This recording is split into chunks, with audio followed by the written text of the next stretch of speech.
Justice and lawyers practically इस environment में irrelevant हो गए। ज़ैद भाई, अगर हम थोड़ा सा प्रिसाइज जाएं, उसके बाद मैं जनरल कैनी के बारे में बात करना चाहूंगा, लेकिन अगर हम थोड़ा सा प्रिसाइज जाएं तो जो लॉयर्स मूवमेंट इन इटसेल्फ है और जो लॉयर्स का स्टांस है, बल्कि एक और बड़ा इंपॉर्टेंट सवाल भी मुझे याद आया, वो अगर आप देखें तो don't you think there stand to an extent is very very very okay in a sense कि जी उनका जो लॉजिकल स्टैंड है, जो उनका मॉरल ग्राउंड है, वो काफी किसी हद तक ठीक है? देखिए अली, इस बात से मुझे कतन कोई इनकार नहीं है कि चीफ जस्टिस के साथ ज्यादती हुई थी और उनको रिस्टोर होना चाहिए। सही।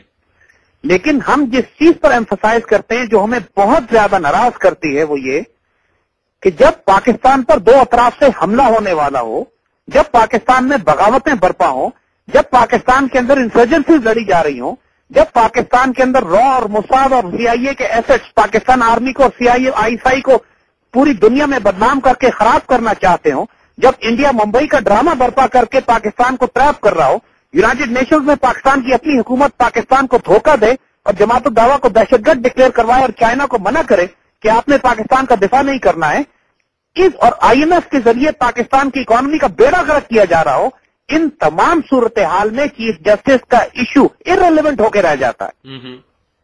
पाकिस्तान का जब immediate current national security crisis खड़ा हुआ है, हमारा सर्वाइवल एट स्टेक है, तो इस सूरत हाल में तो हमें नजर आता है कि लॉयर्स की मूवमेंट और चीफ जस्टिस का इशू हम सख्त बात करेंगे, लेकिन कौम की आंखों में फिर धूल झोंकने वाली बात हो जाती है। यार, दुश्मन हमला कर रहा है हमारे ऊपर, उसके तैयारे बॉर्डर क्रॉस करके आ रहे हैं, फोर्स डिप्लॉयमेंट हो रही है हमारे दोनों तरफ, दुश्मन में कोई गद्दार मौजूद है, न्यूक्लियर और मिसाइल प्रोग्राम के फंड रोक दिए गए, न्यूक्लियर और मिसाइल प्रोग्राम के अंदर दुश्मन अपने एजेंट दाखिल कर रहा है। क्या इस सारी सूरत हाल में chief justice is the biggest issue? No, it is not. इसी वजह से हम कहते हैं कि या तो लॉयर्स इस वक्त नादान दोस्त है या दाना दुश्मन है। मैं दाना दुश्मन तो नहीं कहूंगा इनको, लेकिन ये नादान दोस्त वाला किरदार अदा कर रहे हैं। आप जरूर जुलूस निकालिए, चीफ जस्टिस के साथ ज्यादती हुई है, इनको जरूर बहाल होना चाहिए, लेकिन उन इश्यूज पर भी बात कीजिए जो जेन्युइनली इस कौम का इशू है। पाकिस्तान फौज को के खिलाफ प्रोपेगेंडा करके इसको खराब कर रहे हैं, आईएसआई को खराब करने की कोशिश कर रहे हैं। सवाब चंद यानी सियासतदान हमारे क्या बात करते हैं हमें समझ नहीं आती है। जब पीस डील नहीं हुई थी सवात में, तो और उस वक्त कहा जाता थी, एक तूफान बरपा किया हुआ था कि फौज को वापस बुलाया जाए सवात से। कोई ये नहीं बताता था कि फौज को वापस बुलाने के बाद क्या किया जाएगा। सवात से फौज कैसे वापस बुला लें अगर वहां कोई एग्रीमेंट नहीं है? तो वहां पुलिस और पैरामिलिट्री मौजूद नहीं है, वहां गवर्नमेंट मौजूद नहीं है, वहां एडमिनिस्ट्रेशन मौजूद नहीं है, फौज को कैसे वापस बुला लें वहां से? तो ये लोग जो पार्शियल बात करते हैं, आधी बात करते हैं, झूठ बोलते हैं प्रैक्टिकली कौम के सामने, तो लिहाजा फिर हमें तकलीफ होती है इस बात की कि जब हाई प्रायोरिटी इश्यूज इन्वॉल्व है, मुल्क का national security issue at stake है, उस सूरत हाल में छोटी छोटी बातों पर कौम को इशा देना। अब जो थ्रेट्स ऐसे बिल्ड हो चुके हैं कि लॉयर मूवमेंट एक छोटा इशू रह गया, चीफ जस्टिस एक बहुत ही छोटा इशू रह गया। हमें पूरी हमदर्दी है चीफ जस्टिस के साथ, उनको रिस्टोर होना चाहिए, लेकिन जिस वक्त कौम और मुल्क और मिल्लत की सलामती खतरे में हो, उस वक्त चीफ जस्टिस की जात कोई हैसियत नहीं रखती। आइडियली तो हम ये कहते हैं कि चीफ जस्टिस साहब को अब कहना चाहिए कि जी बहुत फसाद और तूफान बर्पा हो गया है, मुल्क और कौम में बहुत खतरात हैं, तो मैं जाती तौर पर वॉलंटरली मैं अनाउंस करता हूं कि मैं अपने इस मूवमेंट से अलग हो रहा हूं, और जिन लोगों ने मेरी खातिर इतनी कुर्बानियां दी, अल्लाह उनको जज़ाए खैर दे, अब पाकिस्तान का दिफा करें, मेरी जात की कोई अहमियत नहीं है। उनको अब ये कहना चाहिए। सही। लेकिन बहरहाल जो बात हमने कही है कि अब चूंकि डायनेमिक्स ही तब्दील हो गए, पंजाब की गवर्नमेंट ही सैक कर दी गई है, लिहाजा ये जो मर्जी नारा लगाएं, चाहे चीफ जस्टिस का हो या कानून के जजेस से सुप्रीम कोर्ट के खिलाफ कोई बात हो, असल मूवमेंट का मकसद अब ये होगा कि जरदारी साहब की हुकूमत को नीचे गिराया जाए। बिल्कुल। जो कल के कुछ मैंने पॉलिटिशियन से कल मेरी काफी 3-4 दिनों से कंटिन्यूस डिस्कशन हो रही है। It's an open out war right now. PMLN ने तो जो हॉकिश एलिमेंट्स पीएमएलएन के और पीपल्स पार्टी के हैं वो तो खुली जंग कर रहे हैं, वही हम 90s के दौर में वापस चले गए। ज़ैद भाई, जनरल क्यानी की तरफ जाने से पहले मैं एक बड़ा इंपॉर्टेंट सवाल आपसे करना चाहूंगा जो मुझे बड़ी दुनिया ने भेजा, और इसके ऊपर काफी लोग हमसे अपसेट भी हैं कि हम इस चीज को भी डिस्कशन नहीं करते, और मैं उसके लिए माजरत ख्वाह भी हूं।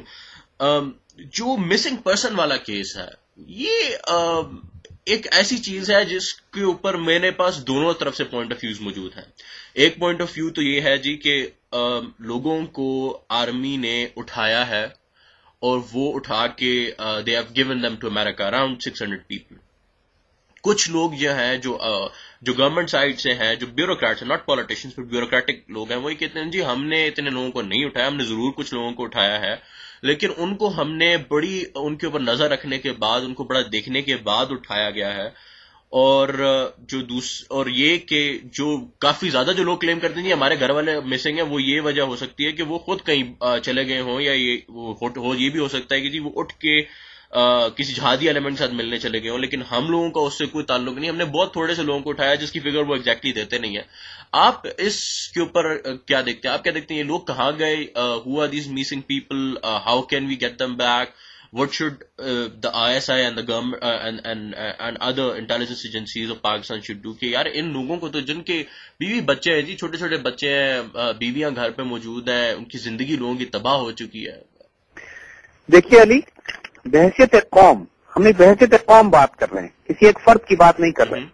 بحیثیت قوم ہم نے بہت زیادہ غلطیاں کی ہیں، اور مسنگ پرسنز کا کیس بھی جو ہے وہ ہماری پوری قوم کی ایک اجتماعی خطا ہے، اس میں کوئی شبہ نہیں ہے.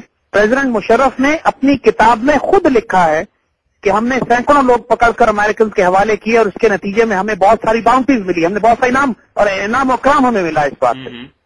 اور اس بات سے ان کو بعد میں احساس ہوا کہ یہ بات میں نے غلط لکھ دی ہے، تو جب اردو میں ترجمہ کرایا اپنی کتاب کا تو انہوں نے یہ بات نکال دی اس کے اندر سے.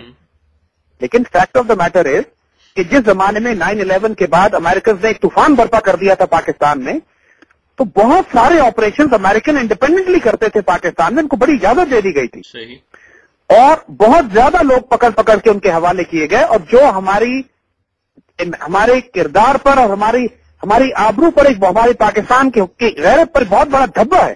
یعنی خاص طور پہ اگر آپ ملا ضعیف کی مثال لیں کہ جو افغان ایمبیسڈر پاکستان میں تھے، ان کو تو اس حکومت نے پکڑ کے ہی امریکن کے حوالے کیا، اور ملا ضعیف تو ہمارے بہت اچھے دوست تھے. اور اسی طرح ڈاکٹر عافیہ صدیقی کا جو کیس ہے، یہ اس قدر روحانی تکلیف ہمیں ہوتی ہے اس معاملے پر کہ یہ غلطیاں ہوئی ہیں، ان کا اب کفارہ دینا پڑے گا. اور کفارہ یہی ہے کہ اس وقت کے افراد کہ جو انوالو تھے اس ساری کارروائی میں، they must come out clean.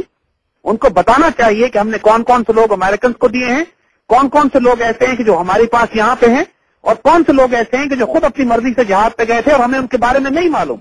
کیونکہ اس وقت بھی جہاد پر بہت سارے لوگ افغانستان گئے تھے، ہزاروں کی تعداد میں، and they died in Afghan battle field کہ جب امریکن نے بامبنگ شروع کی تھی، اور ان بیچاروں کا کچھ نہیں پتا وہ کہاں گئے.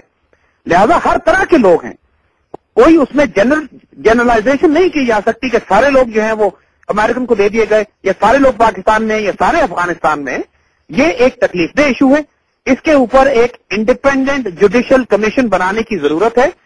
اور یہ بھی پکڑے گئے یا ان کے ساتھ ظلم اور زیادتی ہوئی ہے، یہ سوسائٹی، یہ معاشرہ، یہ حکومت انہیں کمپنسیٹ کرے. چیزوں کا کفارہ ادا کرنا پڑتا ہے. زندہ اور دلیر قومیں اپنی غلطیوں اور اپنی کوتاہیوں سے نگاہیں نہیں چھپاتی. بہت سے لوگ اس میں جینوئن دہشت گرد ہوں گے، بہت سے لوگ بے گناہ ہیں، اور ہم خود جانتے ہیں بہت سے ایسے لوگوں کو کہ جو بے گناہ پکڑے گئے ہیں اور ان کا کچھ اتا پتہ نہیں ہے کہ وہ کہاں ہیں، وہ گوانٹانامو میں ہیں، باگرام میں ہیں، یا کہیں اور ہیں، یا مارے گئے بیچارے. اور لیکن اس پہ سنسیئرلی حکومت وقت کو تحقیق کرنی چاہیے، ان لوگوں کو تلاش کرنا چاہیے. اور جن لوگوں کے بارے میں ہم جانتے ہیں کہ جو امریکہ کے پاس موجود ہیں، مثلا ہماری بہن عافیہ صدیقی کا کیس ہے، ان کو ہر حال میں واپس لانا چاہیے. اور جو تکلیف ہو گئی اس کا کفارہ نہیں ہے، لیکن کسی نہ کسی حد تک اس قوم کو اپنی غلطیوں کا کفارہ ادا کرنے کی کوشش کرنی چاہیے. ہم اس کو اسٹرانگلی سپورٹ کرتے ہیں. صحیح. اب ہم جنرل کیانی کی طرف آتے ہیں. جنرل کیانی کے بارے میں اگر ہم دیکھیں تو ہی has been working very tough and very hard for the sake of Pakistan. Back and پہ جو ہماری رپورٹس ہیں، اگر ہم ایک اور چیز دیکھیں، پاکستان کی ہسٹری میں it's almost very first time جس کو امریکہ نے اتنا پروجیکٹ کیا ہے. He has been given guard of honours in America. He has been given a lot of respect. جو ان کا کرنٹ وزٹ ہے اس وقت امریکہ میں، اگر آپ وہ چیز دیکھیں تو انہوں نے پاکستان کی ویلیو جا کے کھڑی کر دی کہ جی پاکستان جو کہہ رہا ہے، جو کر رہا ہے،